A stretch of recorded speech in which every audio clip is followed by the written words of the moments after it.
The rested Jacksonville Jaguars fly across the country this week to the Northwest to play the Seattle Seahawks, whose kitchen is a little bit of a mess at this point. And he'll go down, and making sure that was Demario Davis. Geno Smith was sacked 5 times last week, the last 2 basically ending the game. He didn't even muster 170 yards passing, and half his yardage was from one semi-fluky pass. They fooled Geno. He wants to throw that ball, but he's throwing it right into a roll corner. Tyler Lockett has gone MIA at this stage, or his production has anyway. Deep ball, chemistry, and that one just went through his hands. And DK Metcalf did catch that one long TD pass, but only one other ball aside from that. You're going up against a guy who's that big and strong.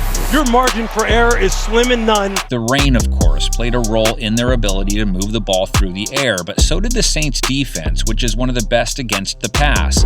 The defense they face this week isn't. Jacksonville hasn't been able to get home against many QBs or even pressure them very often. They get around Davis and he goes deep and he's got Gesicki. And when the ball flies, it's completed more often than it's supposed to be, if you want to win a lot of games anyway. But he gets it downfield and it's caught by Smythe. And it sort of keeps going. Last in turnovers, 27th in points per game allowed. And Miami has jumped on top of Jacksonville in the 4th. The one thing the Jags do well defensively, stop the run, having held ball carriers to just 3.8 yards per carry. On that 1st and 10 handoff, he picks up nothing. Seattle's run game, though, is also a little on the burned side right now. Alex Collins wasn't able to replicate his previous outing, unable to scratch out even 3 yards per carry.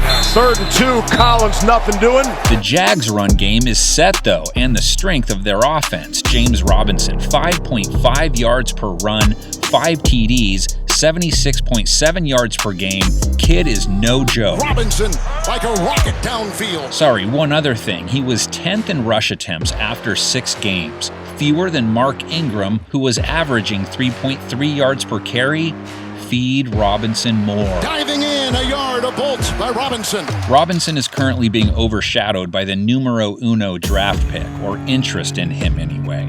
And for his part, Trevor, I know that dude Lawrence, is starting to heat up a little. Led the Jags to that big win in London a couple weeks ago. It's away, and he got it!